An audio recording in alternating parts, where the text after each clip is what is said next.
Friends, तर आजच्या लेक्चरला हे जे आपलं चॅप्टर आहे वेव्ह ऑप्टिक्स, तर या वेव्ह ऑप्टिक्स चॅप्टरमधला एकदम इम्पॉर्टंट टॉपिक जो आहे तो आज आपण बघणार आहे. बरोबर. आणि टॉपिक असेल हायजेन्स प्रिन्सिपल. बरोबर. आपण लास्ट लेक्चरला हायजेन्स थिअरी बघितली. बरोबर. हायजेनने लाईटच्या नेचरबद्दल काय सांगितलं. According to Huygens light travels in the form of काय waves. According to Huygens light travels in the form of काय वेव्स. बरोबर. आणि त्यालाच आपण म्हटलं वेव्ह ऑप्टिक्स. बरोबर. Light travels in the form of waves is nothing but काय wave optics. बरोबर.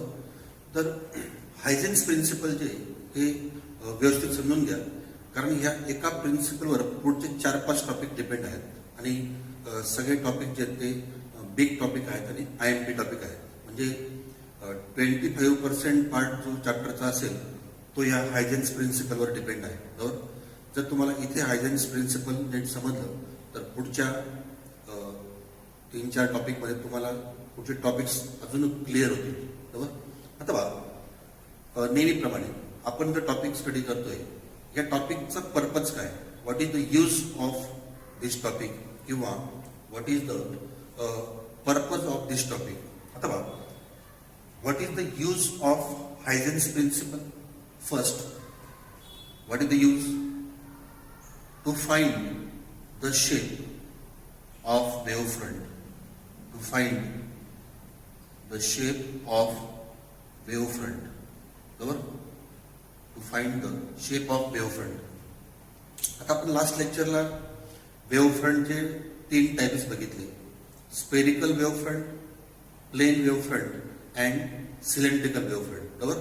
मग आपण ज्यावेळेस बोलतोय की शेप, आपण ज्यावेळेस हा वर्ड यूज करतोय to find the shape of wave front, तर नेमकं त्याचं मिनिंग काय की वेव्ह फ्रंट हा कोणत्या टाईपचा आहे. स्पेरिकल आहे, प्लेन आहे का सिलेंड्रिकल आहे. So what is the first use of Huygens principle? To find the shape of wavefront, whether it is spherical, plane or cylindrical. Second word to find the position of wavefront. आता हा जो position word आहे याचं meaning तुम्ही काय घ्याल. Distance. What is the meaning of position. Distance. तुम्हाला distance पण घेता येईल, or we can say that time असंही म्हणता येईल. Time or instant. बरोबर. So, what is the meaning of position? Distance or time? Distance or time. So, these are the two use. The distance आपण word जो आहे हा wave front मध्ये आपण यूज केला आहे. डिस्टन्स फायनाईट असेल का इनफायनाईट असेल. डिस्टन्स हा पॉईंट तुमचा क्लिअर आहे. बरोबर. आपण स्पेरिकल वेव्ह फ्रंटच्या वेळेस फायनाईट डिस्टन्स घेतलं होतं आणि प्लेन वेव्ह फ्रंटच्या वेळेस आपण इनफायनाईट डिस्टन्स घेतलं होतं. बरोबर. तर मग what is the use of Huygens principle?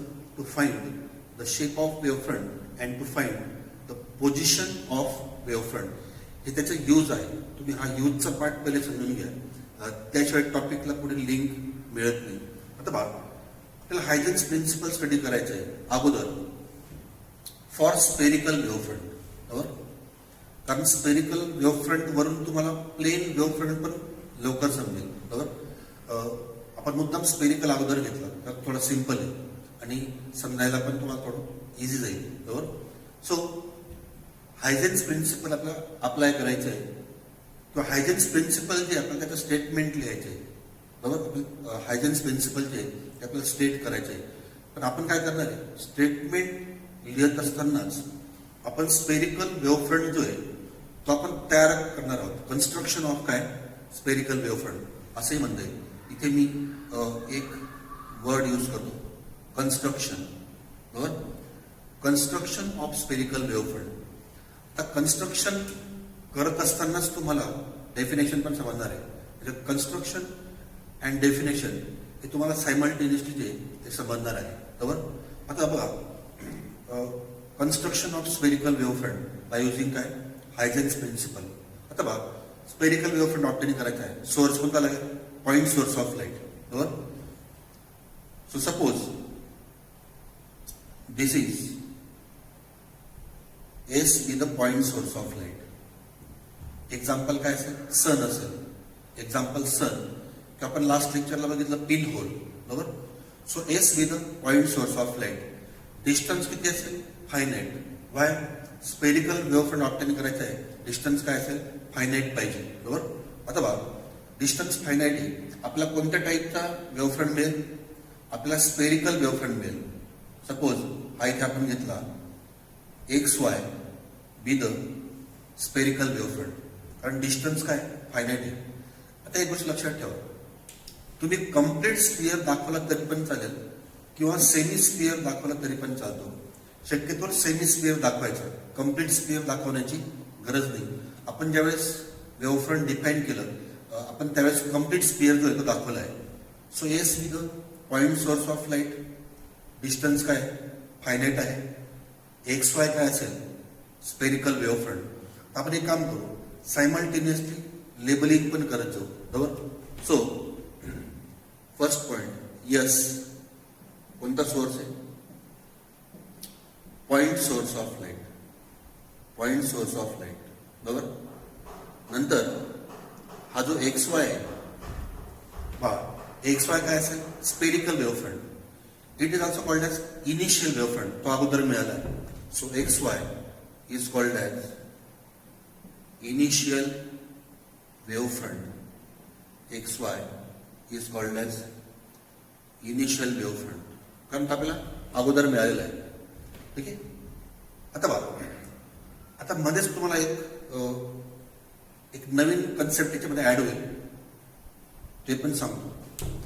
तर बघा, suppose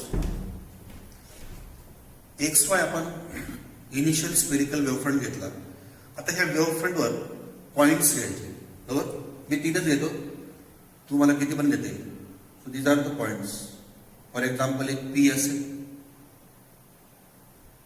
second point suppose Q असेल, आणि थर्ड पॉइंट सपोज आर असेल, बरोबर. म्हणजे पी क्यू आर काय असतील? Points on initial wave front X Y. P Q R जे हे इनिशियल वेव्ह फ्रंट वरचे पॉइंट्स आहेत, points on the initial wave front, बरोबर. इथे आता लेबलिंग करता येईल. P Q R points on initial wave front, points on initial wave front. ठीक आहे इथपर्यंत. आता एक नवीन कन्सेप्ट इथे ऍड होईल, तो नीट समजून घ्या. तुमच्या बुकमध्ये तो सेपरेट दिला आहे, आपल्याला सेपरेट घ्यायची गरज नाही, या टॉपिकमध्येच तो कव्हर होऊन जाईल, बरोबर. आता बघा, इथे आपण हा एस सोर्स घेतला. सपोज एक्झाम्पल हा सन आहे. एस विथ काय? Source of light. हा सन असेल, ओके. हायजेनचं असं म्हणणं आहे, हा जो सोर्स आहे, this source is called as primary source. हा काय? प्रायमरी सोर्स आहे, बरोबर. So sun is example of काय? प्रायमरी सोर्स, बरोबर. आता त्याने काय म्हटलं बा, हे जे पी क्यू आर असतील ना, तर हे जे पॉइंट्स आहेत P Q R, points on the spherical wave front X Y, ह्या पॉइंट्सला त्याने सेकंडरी सोर्स मानलं. एस काय? Primary source. P Q R points on the initial wave front, ह्या पॉइंट्सला त्याने सेकंडरी सोर्स मानलं, बरोबर. आता बघा, इथे मी लागलं असं लिहून टाकतो, हे पी क्यू आर काय असेल मग? Secondary source. P Q R काय असेल? Secondary source of light. आता बघा, प्रायमरी आणि सेकंडरी मध्ये काय फरक असेल? What is the difference between primary source and secondary source? एकदम सिंपल त्याचं मिनिंग लक्षात ठेवा. तर सन काय? प्रायमरी सोर्स आहे, बरोबर. आणि आपल्याला सन पासून आपल्याला लाईट मिळतो. आपल्याला म्हणजे ॲनिमल्स आहे किंवा आपण ह्युमन आहे. सन जर प्रायमरी असेल तर आपण काय? सेकंडरी आहे, बरोबर. नंतर second example, suppose primary source जर सन असेल तर सेकंडरी सोर्स मून घ्या. सन स्वतः चमकतो, सेल्फ लुमिनस आहे, बरोबर. आणि सनच मूनला पण लाईट देतो. आणि मग प्रायमरी कोण आहे? सन आहे. आणि सेकंडरी कोण आहे, मून आहे. म्हणजे what is the meaning of primary source, जो स्वतः चमकतो, बरोबर. आणि what is the meaning of secondary source, जो लाईट रिसिव्ह करतो. आपण जर एक्झाम्पल सन घेतलं, सन लाईट इमिट करतो आणि मून लाईट रिसिव्ह करतो. So sun is primary source and moon is काय, सेकंडरी सोर्स. किंवा sun is primary source, animals किंवा आपण ह्युमन्स, आपण काय झालो, secondary source. Sun light emit करतो आणि तो प्रायमरी झाला आणि आपण लाईट रिसिव्ह करतो, आपण सेकंडरी झालो. So this is the difference between काय, प्रायमरी अँड सेकंडरी सोर्स. ठीक आहे, सिम्पल आहे, तुम्हाला ते वाचल्यावर पण कळून जाईल. आता बघा, हा प्रायमरी सोर्स आहे आणि PQR आपण काय घेतले, सेकंडरी सोर्स घेतले, बरोबर.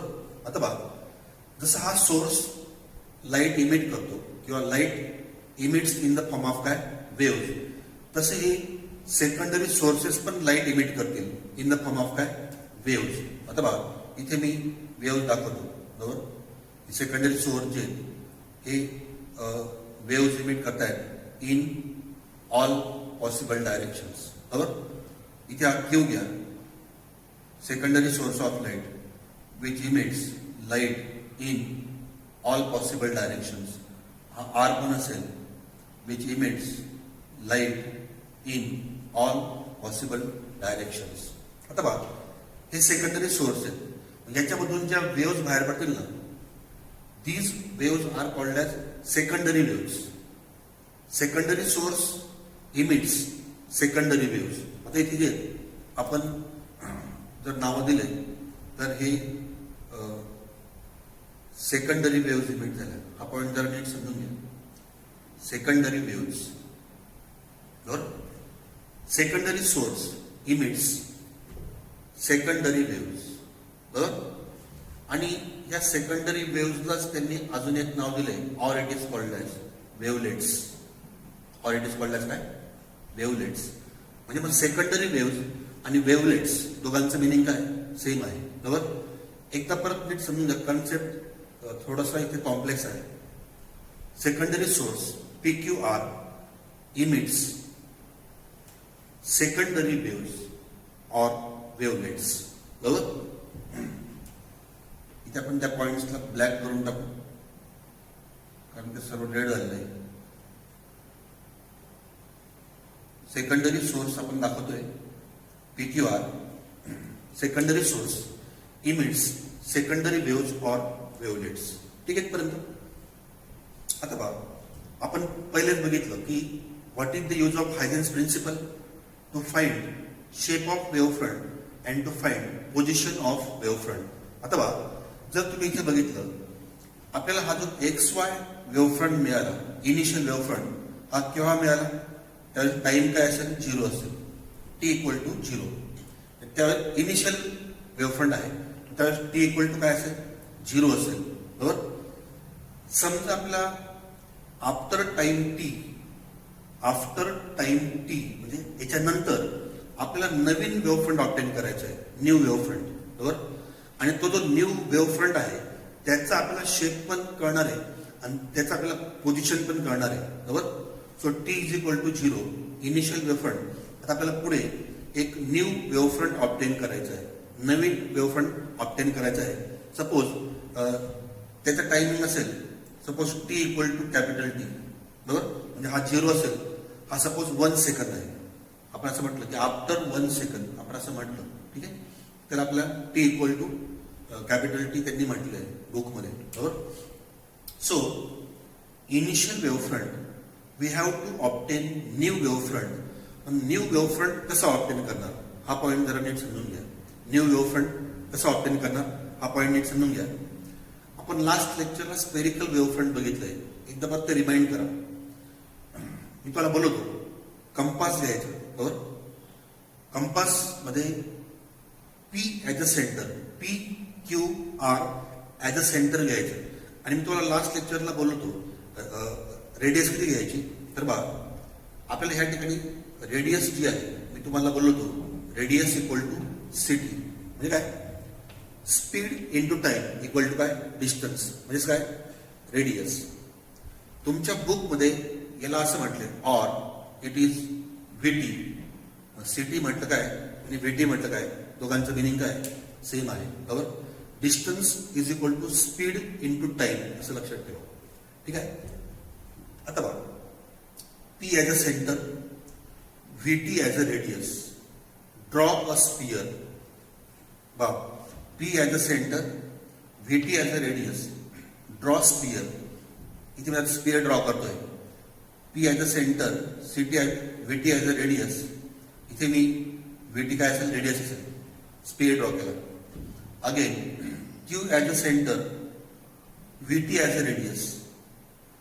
इथे मी अजून एक स्पियर ड्रॉ केला. म्हणजे आपण काय करतो, आपण लोकस घेतोय आणि वेव्हफ्रंट तयार करतोय. लोकस ऑफ पॉइंट्स लास्ट लेक्चरला आपण बघितलं. Wavefront, radius VT, R as a centre, VT as a radius, draw a sphere. ठीक आहे. तर मग पी क्यू आर ॲज आपण सेंटर घेतले, व्हीटी ॲज अ रेडियस कंपासमध्ये, आणि आपण P Q R as a centre, VT as a radius आणि स्पियर ड्रॉ केले किंवा स्पेरिकल सरफेस ड्रॉ केले किंवा स्पेरिकल वेव्हफ्रंट ड्रॉ केले. बरोबर. आता आपला मेन पॉईंट अजून बाकी आहे. आपल्याला न्यू वेव्हफ्रंट ऑब्टेन करायचं आहे. So how to obtain new wavefront, हा पॉईंट जरा नीट समजून घ्या. आता हे जे आपण ब्लॅक स्पियर दाखवलंय, हे जे ब्लॅक स्पियर असेल ना, हे स्पेरिकल वेव्हफ्रंट आहे, सेकंडरी वेव्हफ्रंट आहे. सेकंडरी सोर्स पासून तुम्हाला हे सेकंडरी वेव्हफ्रंट मिळाले. आता प्रश्न उरला, हाऊ टू ऑब्टेन न्यू वेव्हफ्रंट. तर एकदम सिंपल आहे. हे जे वेव्हलेट्स आहेत, या सेकंडरी वेव्ह रेड कलरमध्ये, या ज्या सेकंडरी वेव्ज आहेत किंवा वेव्हलेट्स आहेत किंवा हे स्पियर्स आहेत, यांना एक कॉमन टँजंट ड्रॉ करायचे. कॉमन का म्हटलं, 1, 2 आणि 3 स्पियर आहेत. तिघ स्पियरला एकच टँजंट किंवा कॉमन टँजंट जी ती ड्रॉ करायची. तर बा, इथे मी कॉमन टँजंट जी ती ड्रॉ करतोय. नीट लक्ष द्या सगळ्यांनी. ही कॉमन टँजंट आहे, X dash Y dash. X dash Y dash ही काय, this is called as common tangent. Common tangent. ठीक आहे. इथे आपण त्याला कॉमन टँजंट म्हटलं. तुमच्या बोर्डच्या बुकमध्ये याला एक वेगळा वर्ड वापरलाय, common tangent, or it is called as envelope. Common tangent or it is called as envelope. Common tangent आणि एनव्हलप दोघांचं मिनिंग काय, सेम आहे. बरोबर. So X dash Y dash जी ही आपण कॉमन टँजंट ड्रॉ केली किंवा एनव्हलप ड्रॉ केलाय.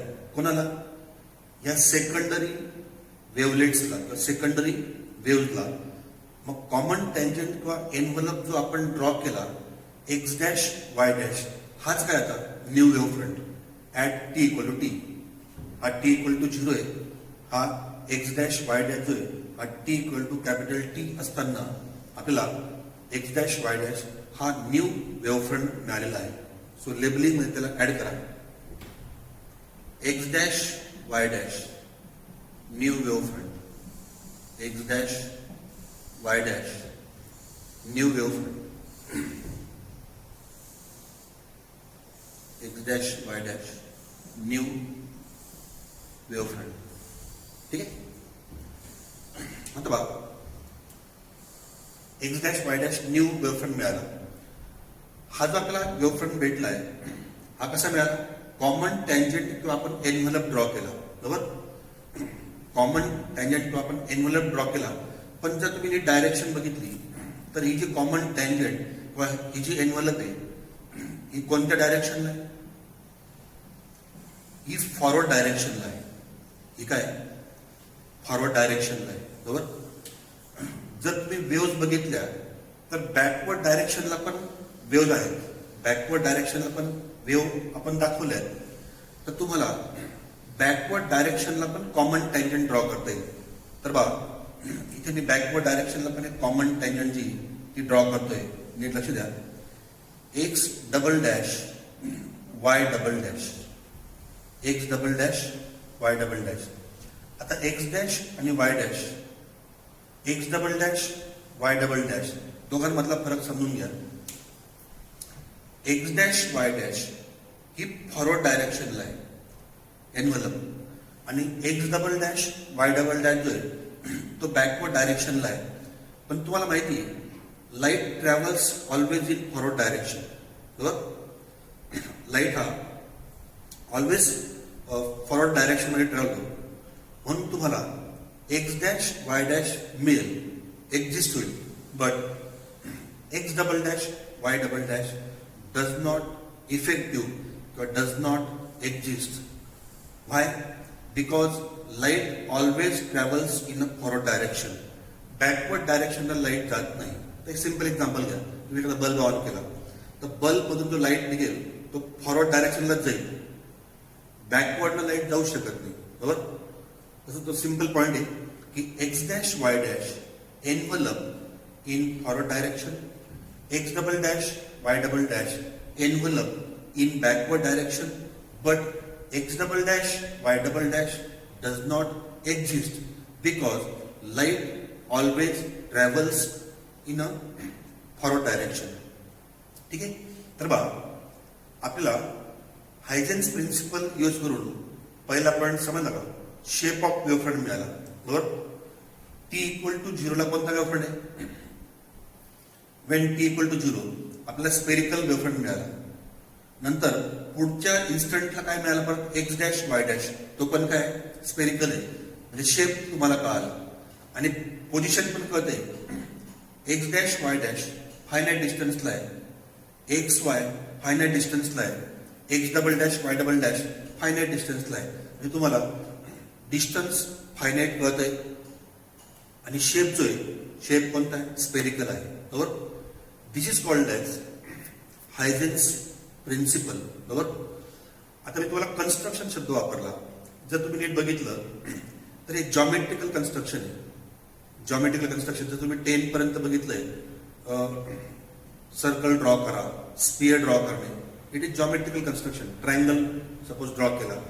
सो हायजेन्स प्रिन्सिपल मध्ये आपल्याला जॉमेट्रिकल कन्स्ट्रक्शन जे ते आपल्याला वापरायचे आहे. ठीक आहे. आता बघा एवढे पॉइंट जर तुम्ही नीट बघितले तर आपल्याला हायजेन्स प्रिन्सिपल जे ते तुम्हाला आता वाचल्यावर पण कळून जाईल बुकमध्ये. तर तुम्हाला एवढे पॉइंट जर समजले तर हायजेन्स प्रिन्सिपल तुम्हाला कळून जाईल. तरी पण इन शॉर्ट एक शेवटचं कन्क्लुजिव्ह पार्ट जो तुम्हाला सांगतो. आता मात्र नीट लक्ष द्या या ठिकाणी. Yes, construction of spherical wavefront. कोणता सोर्स? Point source. डिस्टन्स किती? फायनाइट. एक्स वाय वेव्हफ्रंट भेटला केव्हा? टी इक्वल टू झिरोला, बरोबर. So X Y initial wavefront. Initial wavefront वर आपण 3 पॉइंट घेतले, पी क्यू आर, बरोबर.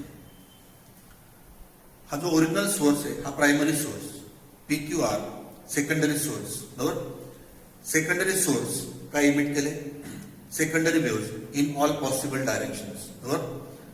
नंतर आपण रेडियस व्हीटी घेतली. Take VT as a radius, P Q R as a centre, draw sphere draw केले. नंतर त्या स्पियरला आपण एक एनव्हलप ड्रॉ केला, X dash Y dash in forward direction and X double dash Y double dash in backward direction. आणि जे आपण एनव्हलप ड्रॉ केले ते एनव्हलपच काय असेल? New wavefront. X dash Y dash new wavefront, X double dash Y double dash new wavefront. फक्त last point काय की X dash Y dash exist or effective. Why? Light always travels in a forward direction. X double dash Y double dash does not exist or does not effective because light does not travel in backward direction. बरोबर. तुम्हाला X dash Y dash मिळेल, X double dash Y double dash मिळणार नाही, बरोबर. दिस is the हायजेन्स principal, बरोबर. आता त्यांनी असं म्हटलंय की स्टेटमेंट तुम्ही वाचून घ्या. स्टेटमेंट त्यांचं खूप बिग याच्यामध्ये आहे, बरोबर. पण आतापर्यंत आपण जो पार्ट मी तुम्हाला बोललो हा जर तुम्हाला नीट समजला असेल आणि जर तुम्ही बुकमध्ये प्रिन्सिपल स्टेटमेंट जे जर तुम्ही ते वाचायला घेतलं तुम्हाला 100% इमिजिएटली कळून जाईल. मी सर्व स्टेप वाईज तुम्हाला बोलतोय आणि तुमच्या बुकमध्ये काय केलंय त्यांनी सर्व स्टेप जे ते एका त्याच्यामध्ये कंबाईन करून टाकले आहेत. बरोबर. तर मग Huygens principle and construction of spherical wavefront समजलं असेल. ज्याला कन्स्ट्रक्शन ऑफ स्पेरिकल वेव्हफ्रंट समजलं त्याला कन्स्ट्रक्शन ऑफ प्लेन वेव्हफ्रंट जे शिकवण्याची गरज पडत नाही. हेच पॉइंट्स त्या ठिकाणी कॉमन असतील. ठीक आहे. तर मग कन्स्ट्रक्शन ऑफ स्पेरिकल वेव्हफ्रंट आपण ह्या लेक्चरला बघितलं. आपण नेक्स्ट लेक्चरला बघू कन्स्ट्रक्शन ऑफ प्लेन वेव्हफ्रंट. आता आपण जे पॉइंट्स घेतले ते लक्षात ठेवा तेच कॉमन राहतील. Source, initial wavefront, secondary waves, envelope आणि न्यू वेव्हफ्रंट. ठीक आहे. So okay, thank you.